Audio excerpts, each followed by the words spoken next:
Hello and welcome to Exit Stage Left because sometimes we get cast in a drama that we didn't audition for. So let's grow together. I have a special guest co host with me today. This is Emily. Hi. Emily is a good friend of mine, and she's here to discuss our topic today and share her experiences with us. But first, I'm going to give you my week date update. So, Emily is married, so she doesn't have any experiences in dating for several years now, but I look forward to her takes on my date experiences. Yeah. In the last 2 weeks, I went on 2 dates. So I went on a date with LinkedIn guy. I was telling everyone last episode that I got hit on LinkedIn for the first time, which has I heard never that. happened to me. Don't you think that's weird? Yeah, I didn't know that was like a social media dating profile place. Well, no, I was assuming that it was business related, but then it turned into like, "Hey, are you single?" And then it was like, "Hey, I want to take you out," whatever. So I did go out with LinkedIn guy, and wow, he was super hot. It was crazy how hot this guy was, but Gosh. I'm unsure where it's going at this point. I don't know. I'm getting some player vibes, so I'm trying to fill that out in the right way. Sounds like we But need to go to dinner and yes, it's time. It's time for a margarita night. yes. So, uh, the second date I went on, it was uneventful. However, there is something that I really want to talk about that happened on this date. So we were there, we were just at a brewery having drinks, whatever. He had been playing golf all day for a golf tournament for his work. He was like outside all day, whatever, tired. But at the end of the date, I was expecting him to walk me to my car. Like, does that seem unreasonable? I mean, no, that's normal. I mean, it seems normal to me. But what ended up actually happening was me walking out with him and he started going the other way. And I was like, "Oh, my car's over here." And he was like, "Okay, well, bye." And I was like, dude, I was going to kiss him at my car if he walked me to my car. And so I just want to say to all the guys out there, if you go on a date with a woman, you need to walk her to her car. That's like the bare minimum of things to do at the end of the date. Like And 101. yes, like just make sure that I get to my car safe. And that's usually where you're going to get a kiss or a hug or denied or another date. Like, I don't know. It's where you vibe check. Exactly. And this was a huge dud for me that I was super unimpressed. And again, this guy kind of fresh out of a long marriage. So I understand that he doesn't have the dating etiquette, but I actually think I might text him and tell him, Give him some advice for the right? future. That would be actually nicer than you need to be, but.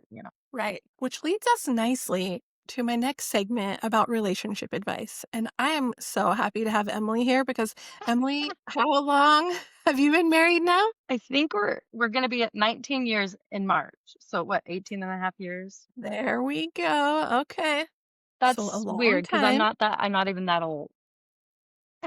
right? That can't be right. Impossible. Impossible. So I saw a relationship expert this week on TikTok do a TikTok about 6 things that you need to do together before you get into a serious relationship. And this is from Michael from upspiral.life on TikTok. But I really liked these, and you tell me what you think.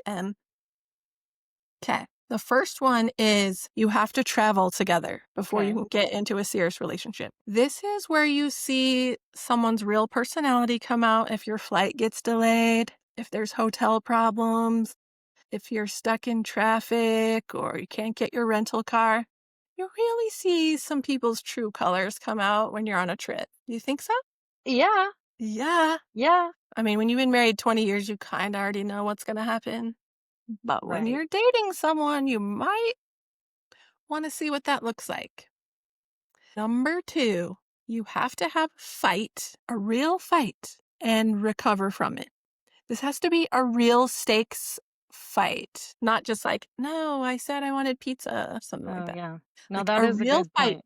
You have to find out how they fight and how do they repair when the fighting is over. Agreed. Agree. Again, this is the Gottman's like number one predictor of a relationship, whether it's going to fail or thrive, is how you recover from fighting. So I do agree with that.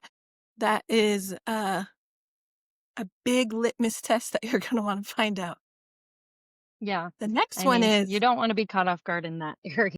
no. The next one is you have to be sick around each other. Yeah. Yes. Yes. Not everything is lingerie and candlelight. Sometimes you're puking your guts out and it's not pretty. No. Yeah, that's a good one. Even Yeah, though usually being sick when you're dating is different than sick when you're married. so true. They're so cute when they're sick when you're dating. I mean, maybe, Sometimes. but that's what you got to find out. Yeah. Like, how big of a baby are you? Oh my gosh. Is it a little Yes, cold and you're acting like you're dying? exactly. Or how do they take care of you when you're sick? Yeah. That's huge too. These are some real intimacy things that involve real life scenario. Okay, so this one I think is harder to do in a dating phase, but as someone who's in finance, I do find this very important, which is see them broke or under pressure or both. What is their money nervous system like? Yeah. Do they hustle? Do they blame the world? I mean, you're going to see a real money attachment style real quick when you see how they deal with money. Yeah, that can be a big red flag. Yes, and we tend to sweep money issues under the rug, but as we all know, money is a huge cause of divorce. So I don't know how you can see someone be broke unless you're with them for several years. Or Right. maybe you're broke from the beginning. Also, watch out for that. The next one, I really like this one. Spend an entire lazy weekend together with no plans and no distractions. So it's just you two and some time together. That's telling. Do you get bored? Do you get annoyed? Are you just doom scrolling? Or is there like a sense of peace? Or you guys have fun together? Or you fill the time? I think that's like a really telling thing to do. Yeah, be able to just like sit in silence and see how it feels and. Yep. And the last one is do a hard thing together as a team. I always say put some IKEA furniture together. I don't know if that counts, but can really see some We have personality. stories. We have stories. There's some traits that come out there. Yeah, plan a big event, take care of a sick pet, anything that involves like real communication, real logistics, and some problem solving, because you're going to get some insight into what that person's really like, how they handle stress, how they handle a situation. I know one time with an old boyfriend, he was really good at building stuff and something wasn't going right. And he was just being so calm.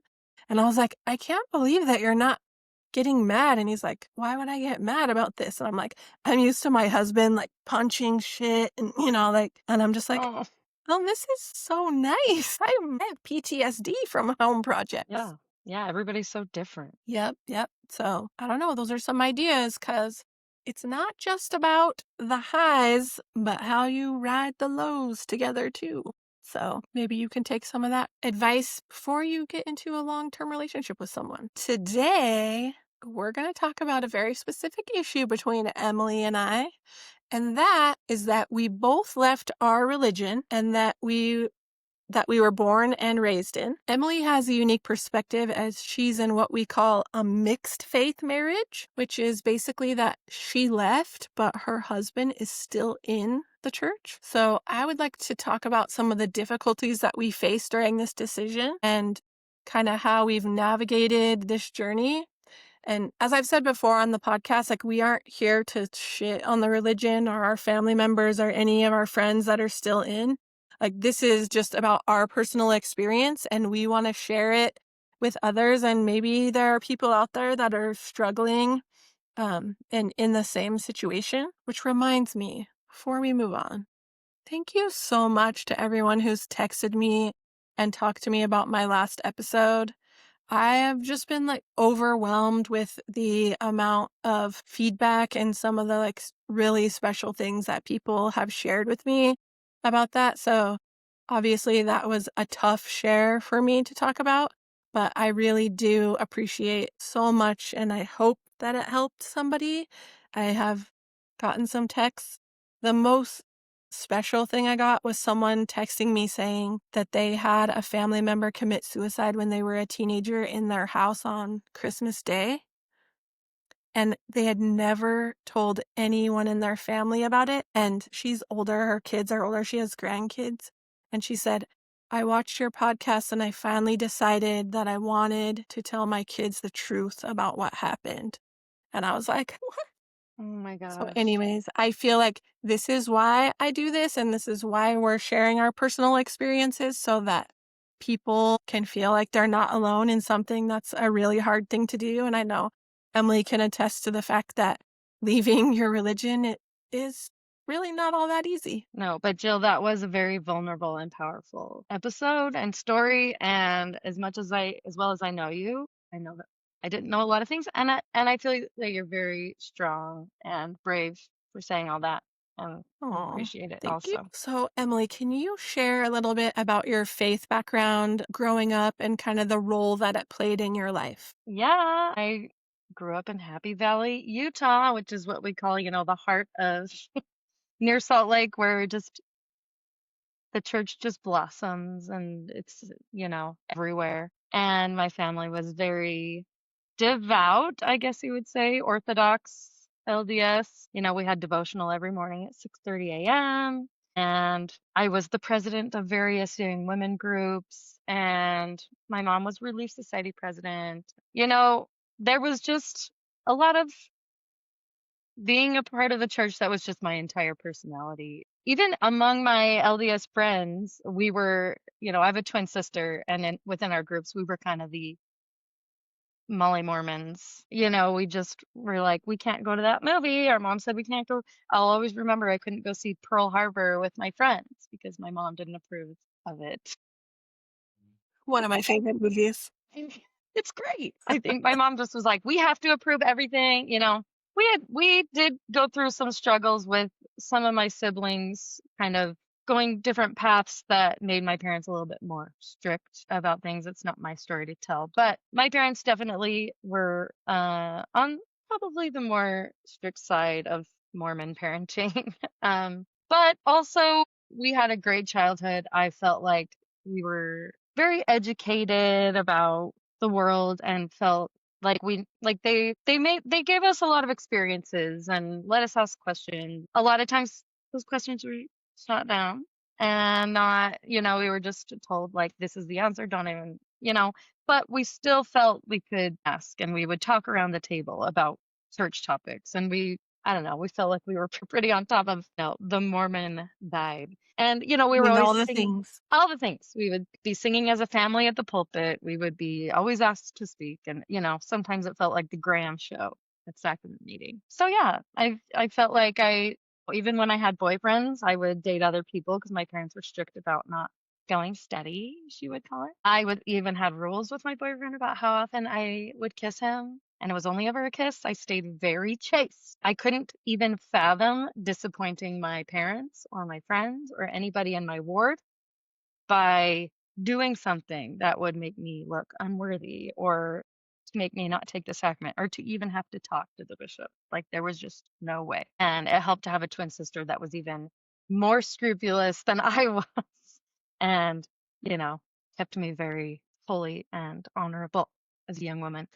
But yeah, then I moved out at 19 years old. So then I was on my own to make my own choices. So I don't What know. were some of the first cracks or questions that made you start reevaluating your belief system? Um, there were some times as a teenager when my parents started talking about disagreeing with some of the top leaders of the church. They didn't agree with how they did it. Like conference was kind of a controversial, like tense time in my home because my parents didn't love how the leadership had handled some things in the church and with our family specifically. And so I remember being like, we're allowed to question what, like, the leaders, and just like, but still just hope that everything is like good and right and true. So that helped me. I mean, I even asked a seminary teacher once, like, why did this general authority say this in this talk? Because that's really weird. And they said, oh, don't even, they know what they're saying. Don't even worry about it. And Question. yeah, don't question. Like, what are you, like, little girl, like, questioning an old, like, smart man for? So that was kind of eye-opening, and just kind of made me think twice about a lot of things. But it wasn't until much later that I let the cracks really go deep. What was your decision to leave gradual, or was there like a defining moment? I'd say there was a defining moment. I mean, there were, like I said, little moments along the way where I was just like, that guy is the stake president. He's not cool. Like, not like cool, but like I didn't like the decisions they were making or the kind of person they were. And I just felt like there was some like little things like that. But it wasn't until like a big moment during, like a lot of us during COVID, but COVID didn't really have anything to do with it. It just made it easier to think clearly without being bogged down with the busyness of being in the church. You kind of had time to think. That I let myself kind of delve deeper into these doubts and things I had. But do you want me to say like what really, like, broke the shelf? If you want to, whatever you want to share. I think a lot of things were building up in my head. I had listened to the Year of Polygamy podcast while still a very active practicing member of the church. And I had held callings and given and taught lessons and talks and everything while, still feeling like I could agree with enough. But a lot of those things were in my head. And there was something about when the whistleblower came out about like how rich the church is that it just all kind of felt like a business, and to a point where I was like, oh, I don't have to give this corporation my entire trust anymore. And I can start taking these thoughts that I've had and like really putting like my brain to work and saying, so sorry. So does that make sense? Is like this Joseph Smith Well, stuff making sense? Sorry. it makes sense to me because I know all about the issues.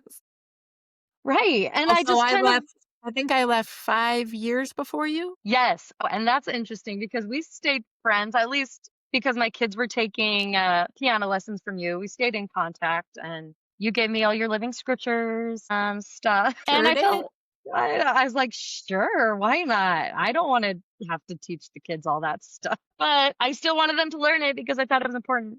Anyway, yeah, I remember thinking, wow, like, friends are leaving. I had a little sister who left also about same time as you. Something also funny to note was that I didn't feel sad for you guys. I remember my sister saying something like, I think I'm going to take my name off the records of the church, and I didn't mourn that like I thought I would, like other people have told me they do when their family leaves, and especially when they like remove their name from the records. That's like a big step. And a lot of people don't even do it because, yeah, various reasons. But An interesting thing that I've discovered is that the reason that I left is because my oldest son was gay, and uh, I didn't want to raise him there anymore, and I didn't want to tell him that he had to be alone and celibate or that he had to marry a girl. And what's interesting is over the years I've learned that people were very sympathetic to my leaving because they were like, I don't know what I would do if that was happening to me. yeah, very personal. People who have left for reasons that you're talking about, or if they found historical things about the church or whatever, and then they leave, they do not get the same sympathy that I got. They're very much treated in a different way of like, we can't talk to you anymore, that there's some issues here that, and don't get me wrong, I lost almost all of my friends in the church, but it was a little bit different. I didn't feel an immediate like discarding of everyone when I Yeah. left. Yeah, there are just so many different reasons and meanings. It's true that like I immediately felt like the devil's advocate. I immediately felt like I lost the trust of a lot of people. Like, suddenly they were like, well, we can't believe a word she says. You kind of a I would see feeling. people And at the grocery store and they're like, "Don't wanna talk to you." exactly. Like it was weird at school pickup. It was weird going out with friends. It was just a whole transition. And you can try to make it feel as normal as possible, but there's still something there, that's just this elephant in the room. And no matter how much you try to explain yourself and how understanding you try to be to each other, like there's still just something that's upsetting the relationship. And it's too bad it has to be that way because why? Why? I mean, I know why, but it's too bad. It is. So, What's hard is that when you leave, you're like, "I'm the same person. yeah, I I'm just like showing my shoulders now. Like, what's the big deal? are But now that too." that brings up another point is that I didn't immediate I guess this part of it was gradual. Like wanting to step back from the church kind of happened. Like it just like something was just telling me like Slowly. after that, like all the changes I made were very gradual. Like I didn't immediately start drinking coffee. I didn't immediately stop wearing garments. I didn't even immediately stop going to church. I just went with a really big, huge knot in my chest and I put on my garments reluctantly and just was like, what am I doing? Like it felt like a costume at that point. And I don't know. There was just times where I was like, well, I don't want to make things weird at home. And I want to have as little conflict as possible. It's just like a kind of a thing we do. So, the unique thing that Emily has that I don't is that my husband and I left together with all of our kids, but Emily's husband stayed in. So, how did your partner react when you told him that you no longer believed? I mean, there were hints here and there. Like he would say, I'm going to have to take the kids to church myself. And I'd be like, no, even though I did it a lot of times for his callings. And, things like that. But one day when I was sitting and reading and crying, it kind of exploded. And I said, this is too hard, you know?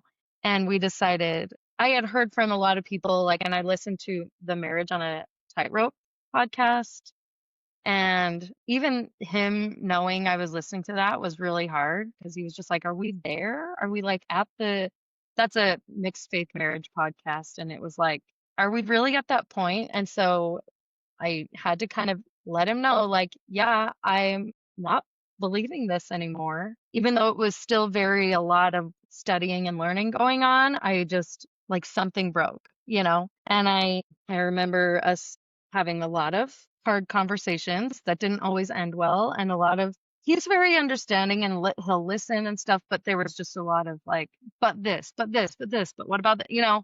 There wasn't any resolving of anything. And I had heard from a lot of people, you have to do therapy, therapy, therapy. That just sounded like so much work. But eventually we did, and it did help. It helped for us to have individual and then couples therapy. And I think we learned a lot about letting each other live our lives as long as there's mutual respect. So So, that's, we haven't said this yet, but you guys also have 4 kids yes, we have 4 that are kids. all still at home. Yes, we have triplets that are 15 and a younger daughter who is 10. And this was all happening about 5 years ago. So they were all really young and we didn't want to involve them in all this. It felt a little over their heads. But What has been the hardest adjustment in your relationship since leaving this religion? I think over time, everything gets a little bit easier. It was hardest at the beginning just to make choices that I knew would be potentially disappointing for my spouse to see me doing, like even drinking a cup of tea, honestly. Like that was the first thing I bought was like packets of black tea. And I don't know why that's so weird, but it was like, and there were comments made Kind of about it. embarrassing now, but it's understandable. Like, what? And just having conversations like, well, are we going to have coffee in the house now? And I would say, like, no, I don't need to do that. And then being like, why not? I think I would love it. And I'm an adult. And that's a normal thing for an adult to do. So just like going through those thoughts was really hard for me because I was like, is this normal or is this not? Like, am I being a bad person or am I not? And that was something I worked through in therapy too. And just feeling like I'm betraying somebody by just having a cup of coffee was really hard on my conscience. But I feel like exposure therapy, I heard this from Dr. Julie Hanks also, like you just have to practice doing things that are uncomfortable if it's not hurting anybody and it's something you as an adult are allowed to do, and if you're showing mutual respect to all parties involved, then you have to just do it. And eventually it'll get easier. And not saying like it that works for everything, but if it's just like Sure. normal adult decisions, like wearing whatever you want and drinking coffee in the morning. Are those, like, specific boundaries that you've had to set to, like, keep the peace, or you I think in the just are beginning, yes. There was a lot of things in the beginning that we were getting used to, and it was just like, all right, this is a line we don't have to, we don't have to have an argument about this. It's not worth it. And then eventually, over time, I would say, how do you feel about it now? And since everything gets better with time, that was just something, I mean, it sounds so silly because there's just so many worse things that could happen to people. And it's just what was big for us right then was just like disagreements of like, am I going to go to church, with the family? Am I letting you down by not going?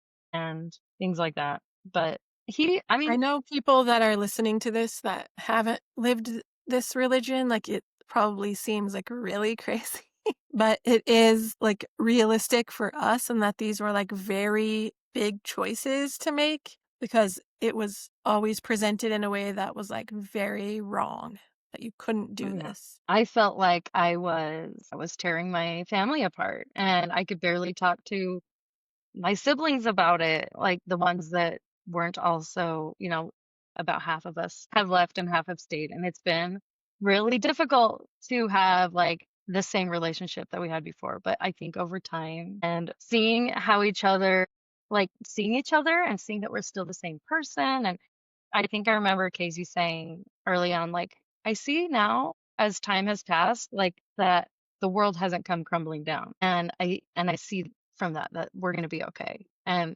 I could see it too. Like I thought I would be mad forever. And I thought there would always be something that I was wanting to talk about but didn't want to start a fight. There's still moments, there are still moments where I feel like I wish we could talk about this on this level, but I feel like there's just we know our boundaries. I think that's where the boundaries come in is like what to discuss and what to not discuss and what's going to come of it. And I see that we do agree on a lot of things, even if we don't agree 100% on whether or not the church is the right place for us to be. There's still so many things. What does it look like for you now, 5 years later, leaving, and he's still in? What does it look like for you guys, on Sundays and with your kids? Sundays are my day. I go to the gym, he goes to church, and sometimes all the kids go with him and sometimes they don't.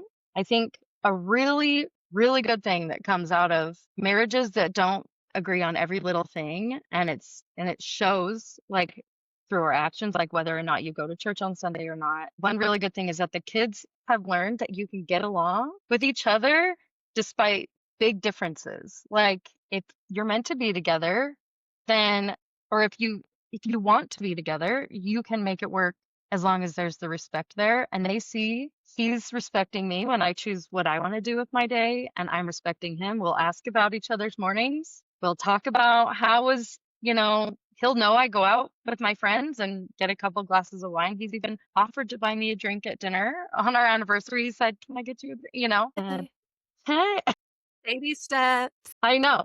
And that's big. I mean, I felt I always appreciate when he shows interest in things, even if it's not something he would do for fun. And I'll say, how was your talk today? Or, like, oh, the boys got the priesthood. Like, was that exciting for you guys? But they also know that the kids can see that, like, if they're not feeling up to going to church, like, there's an option to ask questions. There's an option to have a feeling about something they heard at church. Or I kind of, there was only one way to do things, but I'm appreciating that they're seeing there's so many different ways. And I feel like this can affect this is something we can learn for so many different relationships, friendships, different things that might cause, I mean, there's so many things in the world right now that can Mm, divide people.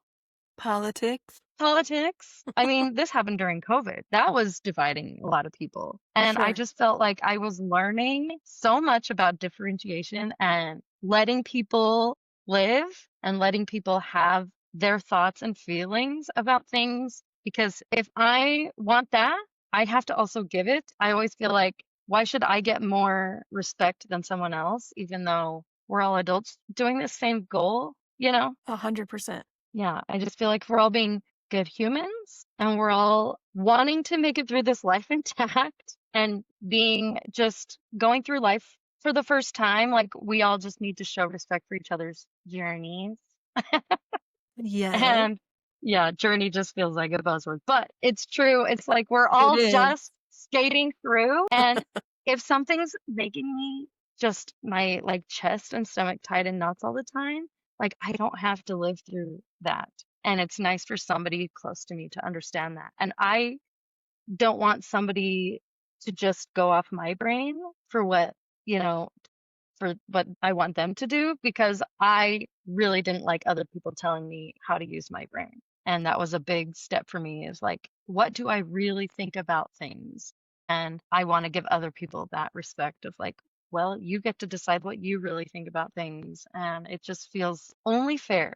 It only feels fair that we all get to make our own decisions as adults and just try to live our Yes. lives as honestly and let's just with as much integrity as possible, which is what the church tells you to do. Hey, full circle. Do you both still participate in religious traditions for your family's sake, or how do you guys handle that kind of dynamic? I mean, even though I there's a lot that has changed in my mind about God and religion and spirituality, I don't fight that in the home because I feel like there's just going to be a time when my kids will figure that out for themselves too. And I feel like there's still a way to have prayer and, going to church on Sunday without it being like this is the only way kind of a vibe. And my husband is very respectful of other religions and other faiths and spirituality in general that I feel like he could have a discussion with anybody about what they believe and be respectful about it. And so I don't think there's that vibe in my house when we have a prayer or something. It's not like, well, this is Mormon prayer and this is how you have to do it. And this is, there's a lot of nuance Like, to the have you prayed situation. different, Not or do you really. just not pray? I just have a different way of praying than I used to. I feel like spirituality is just so different for me now. But as a family, I just kind of roll with the traditions that we're used to because Okay. I just don't want to disrupt things too much, but I also know that there's lots of right ways to do it and this isn't, for everybody. It's really hard for me to upset a pleasant situation as a, people pleaser and all that. But, there's still some respect there. Like if I didn't want to, I could excuse myself and there wouldn't be any weirdness around it, you know. I know my brother asked me to pray once, and I just said, "No, thanks." And he was like I mean, and I was like, yeah. I don't want to." Yeah, I mean, they did ask me to do some things in church a couple of times after I had told the bishop I'm not participating anymore, and I just said, "Oh, no." That was easy. It was easy to say no That's easy, to yeah. the organization in general. Yeah, I just want the kids to see that like there's so many different ways to do things and Mhm. think of it more of as a tradition than and like a heritage thing, because Sure. the church goes so far back, so many generations in our families, like, well, this is what people have been doing for generations, but there are other ways. So, and we What we talk about those things. what new practices or philosophies have helped you fill the religion space?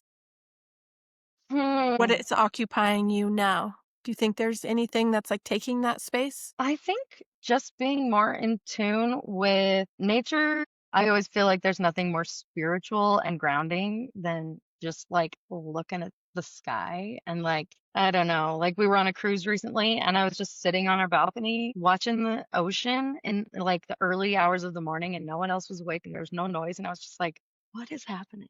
Like, what is right in front of my face? Like it felt like I don't know. It's like you've seen it before, but like, there's just so many things we don't know and so many like cool things yet to discover. I think just having my mind open to like what else does the world have to offer me that I wasn't letting myself explore before. And it's not just like a glass of wine, although there is something spiritual about it's just like there's something about cultures and things that I just never new. And I just didn't care to explore because I just thought I had all the answers right in front of me. And so I think just being open to what other people have to teach me and not shutting down immediately when there's a topic to be discussed. I just love the fact that there's so much to learn and I'll never stop learning it. And I'm just excited. I remember just being so, once the like hard parts wear off and like the exhaustion of all the study and the mind reeling and everything. It's just like, wait, I have a whole new adventure to have in my mid to late 30s, now 40, that I get to explore. And it kind of gave me like a new lease for life. And I think that's something, Mhm. some sort of a spiritual awakening kind of a thing. Yeah, I know. I think probably the biggest thing I've learned since I've left is that I don't know anything. Yes. I Don't know think that I anything. thought I knew everything before and that I was just so certain that was this and this is what happens, and now I'm just like, I don't know. I Yeah. know my youngest daughter, after her dad died, she asked me, she's like, Mom, where do you think dad is? And I was just able to say, Emerson, I don't. I We was don't like, I know. have no idea. And that just felt like so freeing, even though all these years I've been saying, like, I know exactly what happens after you die. And the truth is, Yeah. I don't know anything. I don't know what happens. Right. We can hope and we can choose to believe things, but nobody really knows anything. And It's it's kind of really, freeing to be like, I don't know. it is a good feeling. I mean, I used to think that would be a hopeless feeling, but it's better than, it's better than, for me, it's better than feeling like everybody else is doomed. Like, I felt like everybody's salvation was like on my shoulders as a member of this very small community that was meant to save people. Like, we were meant to bring people to the church and teach them of the one true fullness. And suddenly, I didn't have to worry about people's decisions and I could just let people live and let people enjoy what makes them happy without judging it or without, and this includes my friends in the church and family. Like I could just let people live. And it was the Just biggest weight be, off my yeah. shoulders, you know? Yeah. What advice would you give to other people in a mixed faith relationship, both the one person leaving and to the person that's staying? One piece of advice. I mean, therapy was helpful, but I understand. I mean, it was a sacrifice to do that, and it was hard. I think just believing each other, even if you don't agree, believing that this thing is hard for somebody to believe, and believing that this is where someone wants to be, whether it's in or out. Believing that they have reasons for what decisions they've made, and it makes sense for them. People don't make huge life-changing decisions for fun. And it was not easy. I wouldn't have chosen to do this for fun and just, I mean, it was so hard. There was a lot of crying myself to sleep. There was a lot of hard conversations. There's still hard moments, but like it helps that I'm getting respect and I'm giving that respect back. And I believe that he's doing what makes him most happy. And he believes me that I'm doing what makes me most happy. And I just feel like you have to validate each other's feelings, don't shut them down. I mean, it's basic, but it's so important. That's really good. Believe what the other person's telling you. Believe that. Yes. I know that a lot of mixed faith marriages don't survive. Do you believe that mixed faith relationships can thrive long term? And what do Mm. you think that's going to take? I do think they can. I think it depends on a lot more than the faith and the person. I've heard some really sad stories of people who, like, spouse just was cruel about them leaving, or the person leaving felt like they'd missed out on a lot of life and they needed to be on their own to explore that.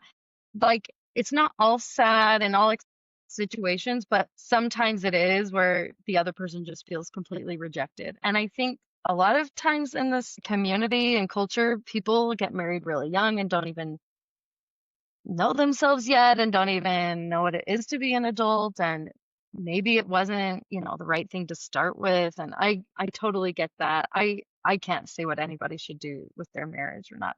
I do think if you love each other and you show mutual respect, it can last as well as any. I mean, it's not like this is the only thing we disagree on, you know? And Sure. it's just a big What? one.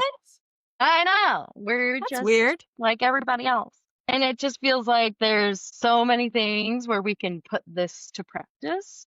And if we can make it through this or that and just still show love, and if you love each other and if you respect each other and you want it to work, I think you can. I think there's just a lot of times where it's not going to, and that's for other people, that's for them to decide, but I think it can I because love we are. that. Obviously, mine didn't last, but that's okay. I mean, I don't have any opinion on whether or not people should and can't, like, reasons people get divorced, because like people told you with your son, like, I don't know what I would do in that situation because I haven't encountered that. Like, Sure. if there was things that other people have dealt with that I don't understand, I'm not going to make a judgment on it. Like, that's part of my learning, is just like, I'm not here to judge you for your life choices, and that's Mhm. just been part of like the growing and learning about all of it. Like, I'm going to let people live their Is there a religious tradition or I hate using this word, ritual that you secretly miss? things. Maybe like getting all dressed up as a family in cute little clothes and like, I don't know, because we still do that sometimes. I think just, yeah, just feeling like complete unity, but I feel like we feel that a lot of times too. Like, we'll be on a hike looking at a sunset and we'll be like, this is the closest we've ever felt? So Mhm. I don't think there's anything that I am missing out on. I may think of something No. later, but I think do you? for me, well, I think it was for me, it's just like missing the community, which I know you still are a part of. When we left, we completely left together and people were scared of us. Like nobody tried to get us to come back. So there are certain things like Guilty. when I moved, I was really missing that help. No, that is really a good, I mean, there are lots of good aspects of the community and all of that. And I will never deny, like, the people, they'll give you the shirt off their back most of the time. But Yeah. my I think for the husband, most part, like, they're all super good people, like, just oh really yeah, trying to do their best, and yeah, I don't think that there's anything that we think is, like, malicious that people are, like, faking. I think people really believe and truly, like, love being there, yeah. maybe? And the community is a huge part of it for my husband too. And I have a lot of friends outside the church. I mean, I'm really lucky that I've been able to find people around me and make a lot of friends. And I just don't think that is the case for everybody. And so the church is a really big part of their social life. And I remember having a lot of fun at a lot of activities and, ladies' nights Yeah. at the church. And so if that's where you're getting your social, like, outlet, like, I think that's really important and you can hang on to that. And I don't have any judgment there either. What's something new that you've discovered, either like a hobby or a worldview or some kind of freedom that you've figured out since you left? I mean, we went from like, let's not have coffee in the house to like, I have this awesome espresso machine. And I have always wanted to do See. latte art. You have one? The best, right? I mean, I'm still learning, but it's been really fun to just educate myself, I guess, in that part of like this huge part of the world that is such a normal part of human existence. Like the ritual of a cup of coffee, Oh, yes. My favorite ritual. best. I know that there's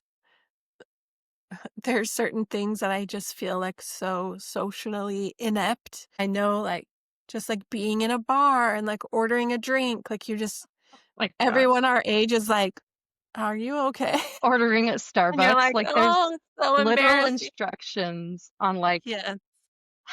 like people who have left the church, there's, like, instructions for how to order coffee. But it's I true. know. It's just stuff we never had to learn, and that's not even the biggest thing. It's like, there's things like, I'm not a bad person for wearing a tank top. Like, I'm not like, just wrapping your brain around normal things. And it's okay to make different decisions than the church would tell you to do. Just that's been really eye-opening and exciting for me. If you could give a church member advice on how they should interact with somebody who's left, is there any advice that you could give or things that have been said to you or that you wish people would say to you? Just anything that you can shed some light on in that area? I mean, people have been so cool that the things that I've appreciated, like, I've kind of, like, paid attention, because I'm not the expert on this either. I've probably said the wrong things and done the wrong things as someone who's left the church. And so I really just appreciated when people would be like, well, you're still the same person, or, they would just still call me to hang out, or, and sometimes I just didn't feel like the same person. And so I would not want to go to those things or not want to do those things. And I just have to, like, work through that. But I do feel like when you're treated just like, I'd go to church, if somebody I hardly knew came up and, like, gave me a hug and stuff, I'd be like, don't do that. That's weird. Like, treat the person like you treated them before. Like, were you friends before? You can still be friends. Were you not? You're not. Like, don't try too hard. And I tried to do the same. Like, if I see people, like, don't try too hard to look and act like the normal. I feel like I had to always be, like, really, like, look like I was thriving, or else people would judge. Like, look how she's doing since she left the church. And I feel like if we all just took that out of our brains and just, like, because I find myself doing the same thing, like, well, look, they're in the church and bad things are still happening to them. And Right. so I just was like, hey, take the church out of it. Are they somebody you want to keep in contact with? So I just liked, when we would just keep it going as naturally as possible. And sometimes it didn't work out because it's just too weird of a line. And other times it just was very natural to keep going. So that just, again, the mutual respect and treating each other like normal people going through life.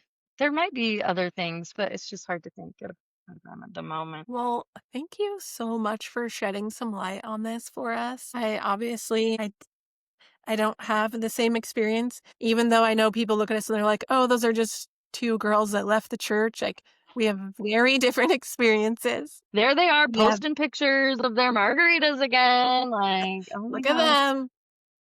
We are a good time now. So, we have a good time. if you're looking to join our girls' nights, you let us know. And I feel like with Jill's different experiences, I've learned a lot about her side of things. And I don't know, I feel like we all are still teaching each other things, even with our, like, things we have in common. We still have so much different. And I love hearing about, what you can teach me and all the women that we hang out with and my other friends. I just feel like there's still so much to learn from everybody. Even, like, you being out of the church a little bit longer than me, I look at you and see, oh, look, she's so confident about that. Like, I can get to that place. I remember that kind of as I was first leaving. Like, she just, like, acts like it's no big deal. And I want to get to that point. And so it's nice to see people thriving in different ways and still learning from each other, even when we have so much in common, and so much different at the same time. It's true. Well, thank you, Emily, so much Thank for you, coming on my Jill. podcast today. Lovely to see You your face. totally nailed it. She's like, "I've Oh, never done a podcast before." I'm like, "Yeah." oh, geez.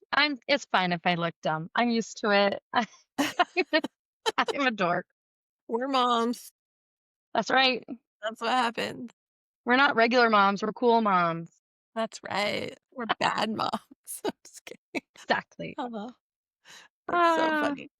Well, thank you good. so much, Jill. Thank you so much. And I Love your know, pod.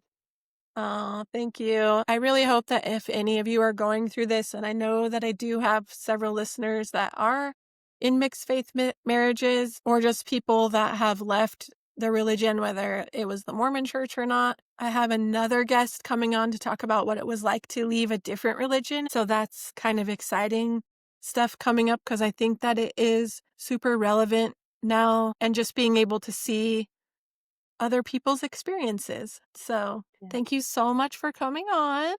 Thank you, honey. This was fun and you're amazing. And I love everything that you're here teaching us. Oh, thank you. So this week, everybody open up your heart and your mind and try to put yourself in somebody else's shoes because we really do need to have the most empathy. We don't know what other people are going through. And so all of us get to try to learn and grow together. So see you next time. Yes. Bye.